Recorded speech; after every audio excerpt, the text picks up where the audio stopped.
না না, আমি তোকে 2,000 টাকার চাঁদা দেবো না, তুই যতই ডিসকো ডান্সার কর। কি বলছেন কাকাবাবু?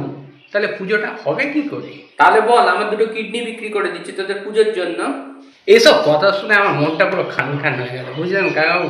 দেখ, বেশি বাটার মারিস না। যদি 501 টাকা লিখতে হয় লেখ, নাহলে মানে এখান থেকে কেটে পড়। মায়ের নামে একটা শপথ করে বলো, মা তো বছরে বারবার আসছে না, তাহলে 2,000 টাকা চাঁদা দিতে গিয়ে তোমাদের মাথায় অক্সিজেনের সাপ্লাই কমে যায় কেন? দেখ, ছেলে বলানোর কথা আমাকে বলিস না। মিটার কিন্তু 501 টাকার বেশি উঠবে না, এটাই আমার শেষ কথা। তাহলে তুমি আমার শেষ কথাটা শুনে নাও, এরপর যদি তোমার ছাদের টপ চুরি হয়ে যায়, জানলার কাঁচ ভেঙে যায়, মাঝরাতে কলিং বেলের শব্দে ঘুম না আসে, তাহলে কিন্তু আমাদের ক্লাবকে জানাবে না, সেই রেসপন্সিবিলিটি কিন্তু আমাদের ক্লাব নেবে না। ও, গত বছর তোরাই তাহলে ছাদের টপগুলো চুরি করেছিলিস, তাই তো? সেসব খবর আমরা রাখি না।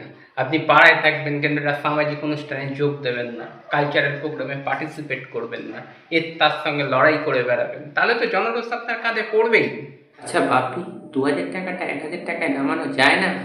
কি করে হবে কাকাবাবু? দিন দিন সমস্ত কিছু জিনিসের দাম বাড়ছে, প্যান্ডেলের বাঁশকুটি থেকে মায়ের নাকছাবি পর্যন্ত, ইচ অ্যান্ড এভরিথিং। তুই চাইলে সব কম হয়ে যাবে। দেখ না বাবা, একটু অন্তত কম করে দে। আপনি যখন এত রিকোয়েস্ট করছেন, আপনার কথা আমি ফেলে দিতে পারছি না। এই কাকাবাবু, নামে একটা 1,500 টাকার বিল কাট তাড়াতাড়ি।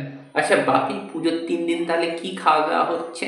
ও নিয়ে আপনি টেনশন করবেন না, লোটা কম্বল নিয়ে 3 দিন আমাদের প্যান্ডেলে গ্যারেজ হয়ে যাবেন। ঠিক আছে বাবা, ঠিক আছে, ঠিক আছে বাবা, ঠিক আছে।